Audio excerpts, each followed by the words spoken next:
Today we're going to talk about how to save your pipelines and potentially your clusters with Tekton Results. My name is Adam Kaplan. I'm a software engineer at Red Hat, and I'm a contributor to the Shipwright and Tekton projects. I also represent Red Hat on the CDF governing board. I've been with Red Hat now almost a little over 5 years, helping companies deliver container images on Kubernetes. And before that, I helped companies deliver actual physical containers at a logistics-focused consulting firm. I wish my colleague, Dibyo Mukherjee, would be here with me, but unfortunately he couldn't make it here to Vancouver. But he had a huge part in this session and also with the results project itself, and he deserves a lot of credit for what you're about to see here today. So there's a small group here, so I just want to ask a quick show of hands. How many of you here are running Tekton for either your teams or things that you are building within your companies? Got a few hands. Got a few folks up front who I definitely know they're using Tekton. And so if you want to keep your hands up, how long have you been running those clusters for? If you've been running them longer than 3 months? Got a fewer hands, more than a year, longer, more, okay, yep. So those of you who have had to operate Tekton in production, you know that there are some real fundamental challenges to operating it. And for those who haven't, I'd like to give a quick explanation of why that is the case. So when a lot of teams start building container images, in particular with Tekton, they'll create a pipeline that looks kind of like this, where you're going to clone your source code.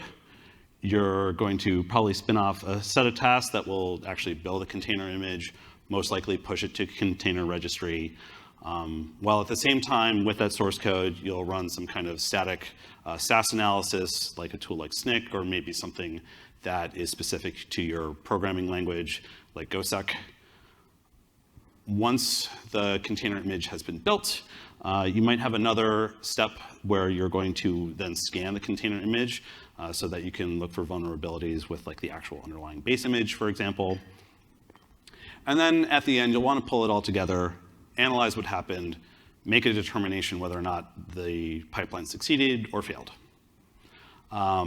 So for folks who are, maybe it's new for Tekton or they're experimenting with it for the first time, Tekton is a cloud-native, effectively workflow engine that you put on top of Kubernetes. And so the question for the audience is, does anyone know where this data lives, this pipeline? Where does this actually go? Well, if you have operated, you may find out it is actually there in Kubernetes itself. And in the first versions of Tekton, your tasks and your pipelines had to be stored on the cluster as custom resources. With the new resolvers feature, that is no longer a requirement. And if you saw Christy and Wendy's talk yesterday, there are really a lot of good reasons that you want to use resolvers that are beyond just the storage savings. But once you start running the pipeline, each task and step has to be stored in full so that the system has a fixed definition of what to run. Your pipeline runs will then spawn task runs. Those task runs create pods. You might get a PVC or 3 in there. You'll also need things like secrets and config maps, so you can do things like pull from a source from a private Git repository, push your container image to a container image, or container registry, I should say, and so forth. But unfortunately, with each pipeline run and task run, you are adding fuel to a potentially explosive situation. Each object stored means that the pipeline controller needs to do more work when it is restarted or upgraded or even kind of reconciled. More data in Kube means that you're going to have potentially slower etcd queries, which is the database behind Kubernetes. And anything that is on top of that just gets slower and more sluggish. So it's not just the Kubernetes API server. If you have like a web console, for example, that'll get slower. Tekton has a CLI called tkn that makes it easier to run your pipelines. That too will start getting slower. Everything will start just getting bogged down.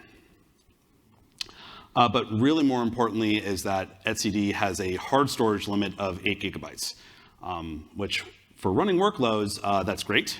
But for a persistent store, that is really terrible. I think we're going back maybe 30, 40 years in terms of what our capabilities are. That sample build pipeline that I showed you before, if you actually take the data out of Kubernetes and ultimately it's just all JSON, there's really not a ton of compaction or compression that is going on with that data. It can take up about 300 kilobytes, give or take.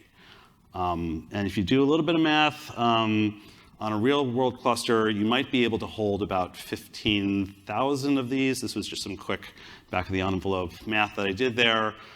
Because in the real world, you might not just have a dedicated cluster for CI/CD. You might be running your own application workloads on there. You might have other things on your cluster that are running as operators, such as like Argo CD. Anyone who is using OpenShift 4 has a lot of operators that get installed. So by some of my math, hand-wavy math, 15,000 is probably a good kind of like round number. So as your cluster scales, if you don't do anything else, the clock starts ticking on your cluster. And the more people that start joining your CI/CD cluster, start doing more work with it, as more projects get onboarded, that clock ticks faster and faster and faster. I use Kubernetes CI as like an example of CI at scale. The Kubernetes project is one of the bigger open source projects in the world today. I want to thank the SIG Infra folks and Ben Elder in particular for pointing me to the data that, if you look at it today, they're doing about over 20,000 jobs a day. And they're not using Tekton, they use a system called Prow. But a job is, if you wanted to use it with Tekton, it would be effectively a pipeline run. And so if you wanted to just take what Kubernetes CI is doing today and try to do it with Tekton, your cluster would not even last a full day. Quick show of hands, those who've either used Tekton in prod or are just running Kubernetes in prod, how many of you have had a cluster die because there were too many objects in it and you ran out of storage? I got one hand in the front. I can tell you right now, at Red Hat, we manage OpenShift clusters for our customers, and there were definitely some early days where we had tech preview of our version of Tekton, and we had clusters dying left, right, and center. So as a naive kind of solution to this, you can try averting disaster by having a quota. So Kubernetes lets you define quotas on like how many objects you have.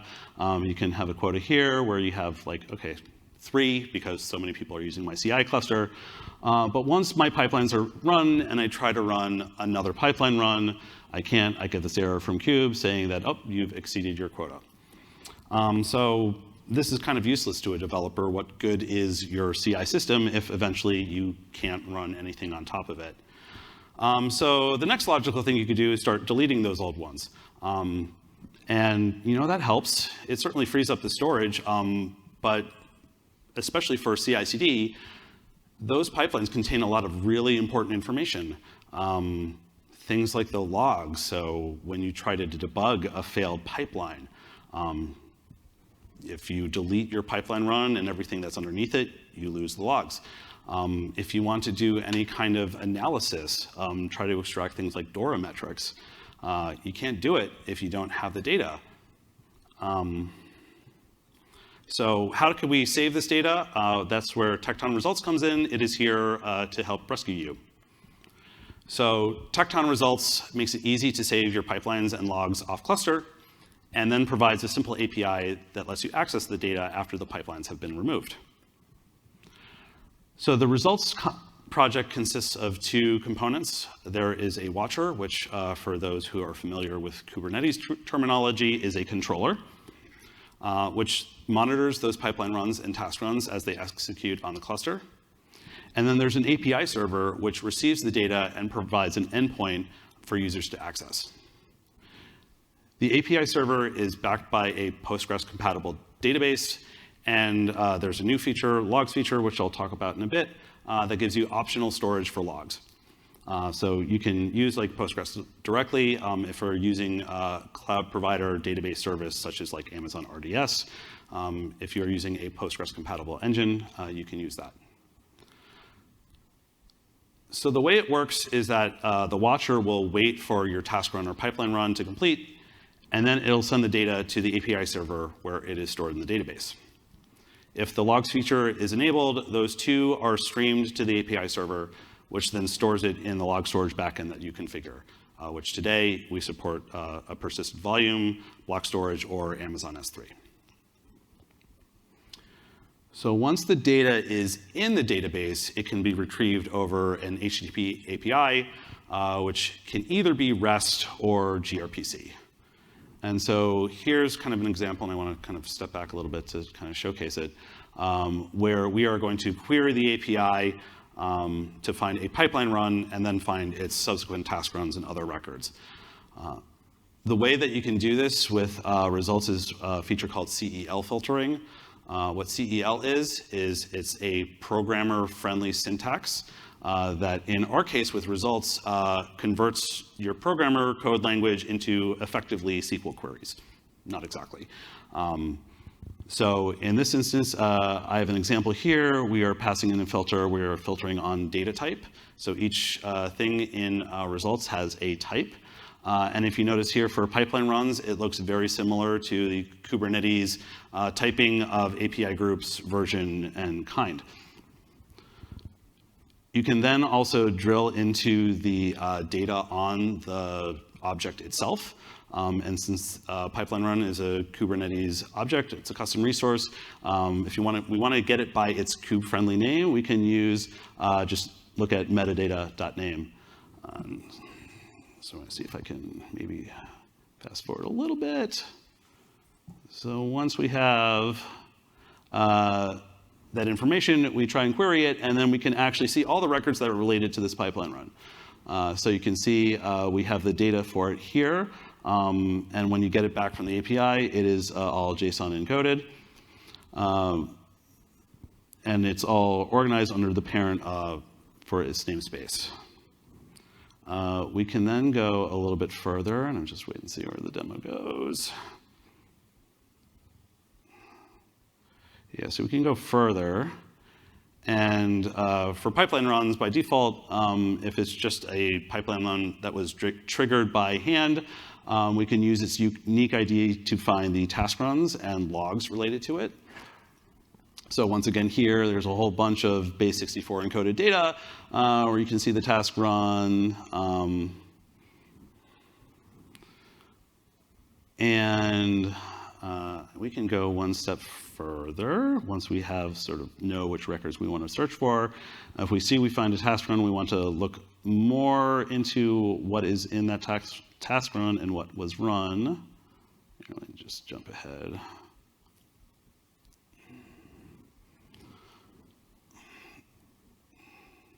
So what we can do then is drill into the task run itself, and with a little bit of JQ, base64, and base64 decoding, we can actually get the original task run back out.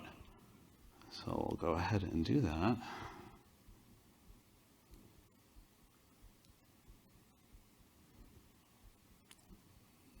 Oh, there we go. So you can see we have our task run back, what was actually on the cluster. As it's scrolling here, you can see we have the specification. So this is a very simple example pipeline that's adding two numbers. There's a step here.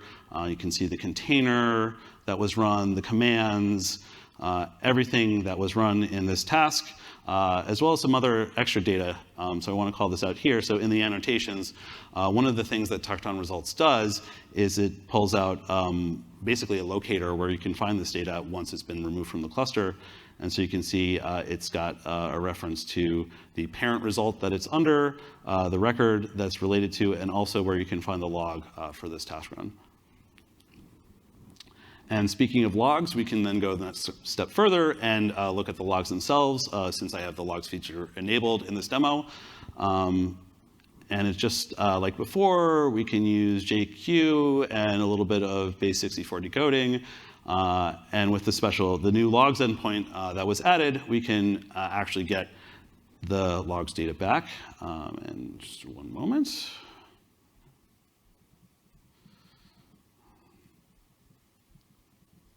There we go. This was a very simple one, but we have our log back, and now we can safely delete this TaskRun and PipelineRun from our cluster.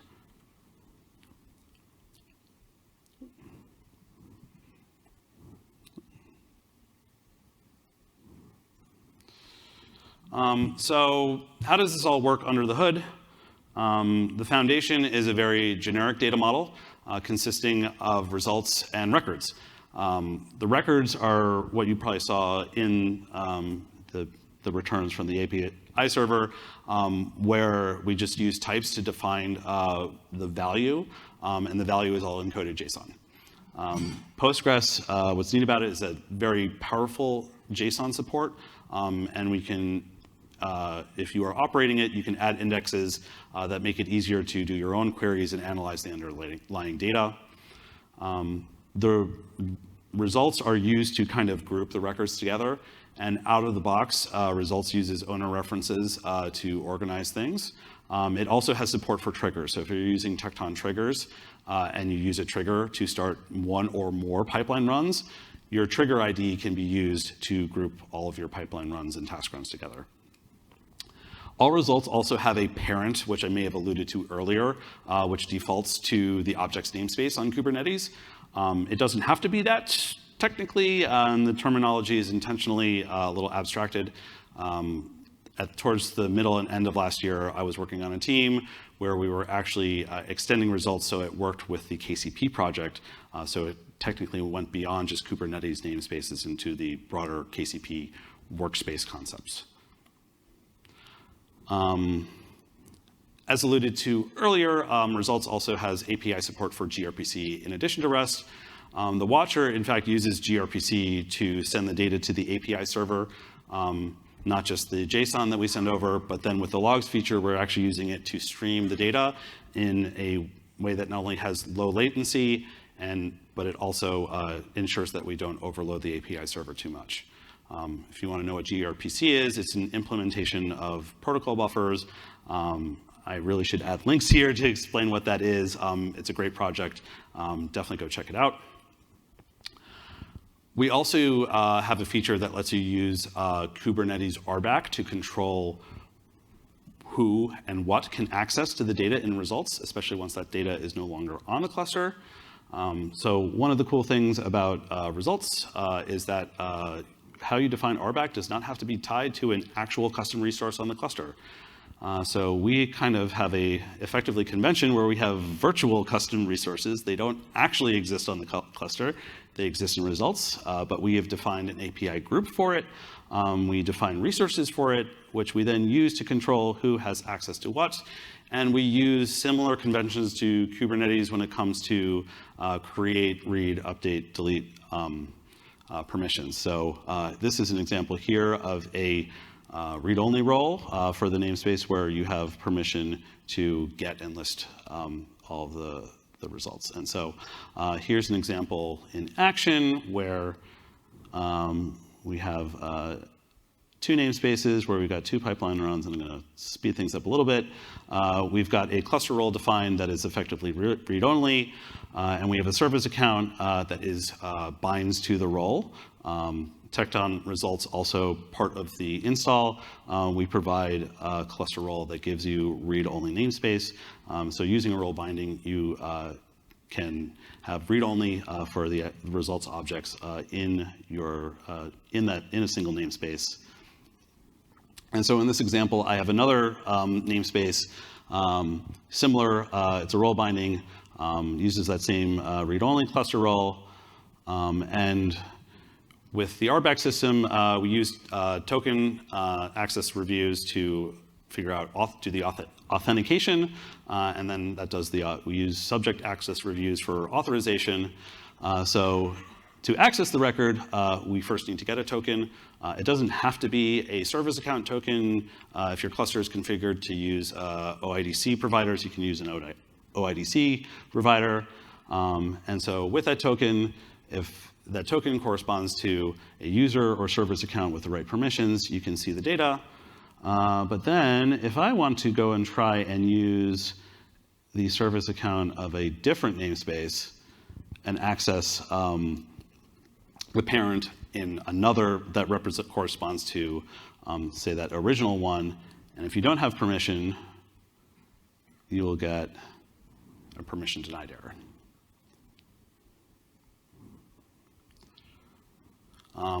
So I hope I'm not too close or over time. I want to, so what's next for Tekton Results? If you like what you see and you want to see where we are going with the project. So many of the current contributors are trying to operate results at scale. So performance is definitely top of mind. A lot of the community have lately introduced significant database performance improvements. And we have learned through operating it that there are improvements we can make to that RBAC authentication and authorization. A feature like caching is something that we don't have right now, but would definitely not only improve performance, but also take load off of the Kubernetes API server. In terms of the log storage feature, so the log storage feature started out as a TEP, and one of the Tekton maintainers, Chrissy, is here in the audience. We had a great talk back at KubeCon 2021, right, virtual, where we talked about TEPs and enhancement proposal processes. So shameless plug, go ahead and check that out. It's on YouTube.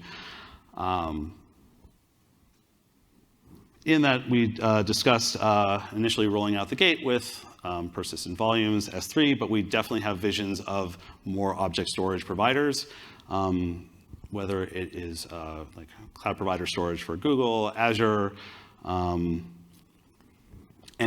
any other kind of like object storage is something that's certainly on the roadmap. Log forwarding service integrations is also another thing that was identified as a good thing to have. Many clusters in production, they are installing a log forwarder and using a log aggregator, whether that is something like Elastic, Loki, Stackdriver, CloudWatch, the list goes on. There are lots of good tools that also are doing the job of extracting your logs and forwarding them. So sometimes it's a matter of just let's not reinvent the wheel. Let's figure out a way where we can rely on those tools to extract the logs and then provide an interface around the destination. Finally, in terms of other things that are sort of like we've explored as a part of results' purview, there's an older tip out there about automatic resource cleanup. And so results actually has this feature enabled in the watcher where if you configure it with the right flag, it will delete your either TaskRun or PipelineRun for you once it knows that the data has been stored in the database. That is something that right now is just like at the cluster level, but there's certainly a need to also define that for individual namespaces, especially if you are operating Tekton in a multi-tenant environment. We have also been working with the Tekton Artifacts project. This started as TEP 86 and is now morphed into the Data Interfaces Working Group. And so we've been sort of starting the conversation about whether or not results should fit in here as like a sort of part of the solution. This is still new, exploring territory. We're still trying to understand the problem spaces and whether or not this is something where results can play a part. And finally, in terms of integrating with the rest of the Tekton ecosystem, so if you looked at the abstract, I did mention the tkn-results plugin, and I did not demonstrate it here today. But yes, we do have a plugin for the tkn command line, the tkn command line, which you probably saw in some of those commands. It makes it easy to manage your Tekton pipelines. It works like a kubectl plugin, where it lets you extend it, and it has support for accessing, at least right now, the results and records. We need to upgrade that so it can now it can support the logs feature. We've also talked about having integrations with the Tekton dashboard. And last but not least, we can definitely use improvement with our docs. Those who know me, I am very much, docs is very close to my heart. I got my start with the cloud native ecosystem by contributing to docs. And it's something that is very hard to do. We don't just need code contributors. If you are a technical writer, or if your company is using Tekton Results and you have technical writers on your staff, we would love you to come to the community and contribute. And speaking of the community, if you want to get involved, the code is on GitHub, and that is primarily how we manage the backlog with GitHub issues. We also have a Slack channel on the Tekton Slack, #results. You can also join the Tekton mailing list. If you join Tekton Dev, you not only get access to the mailing list, you get access to the calendar and the docs, and we have a working group that meets every week via Zoom. We have a pretty globally distributed team who is working on this.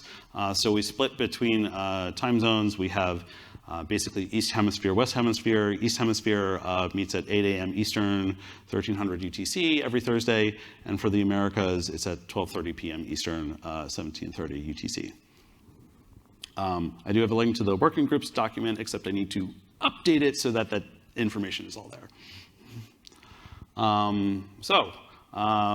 Without a further ado, I think we've got a few minutes left for questions. So anyone have questions about results?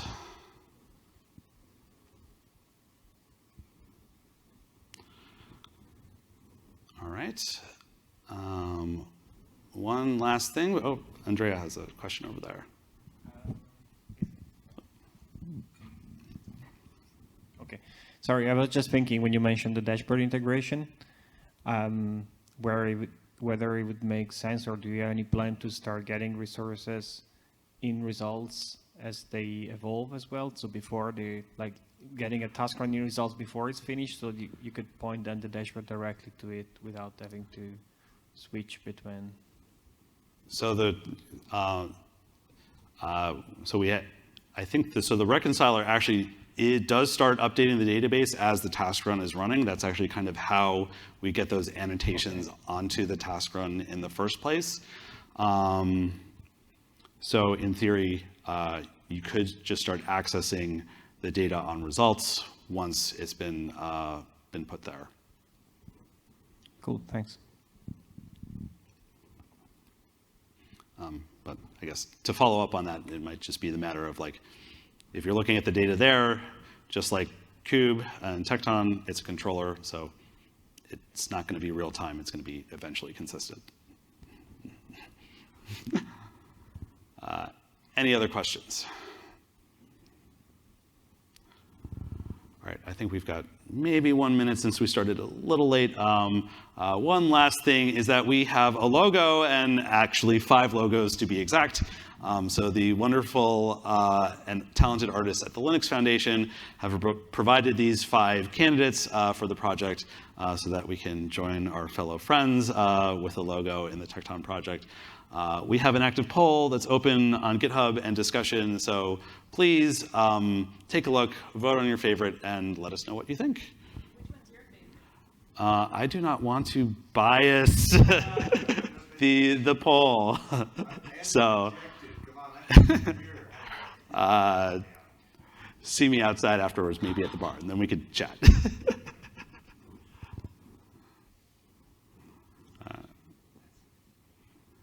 Any other questions?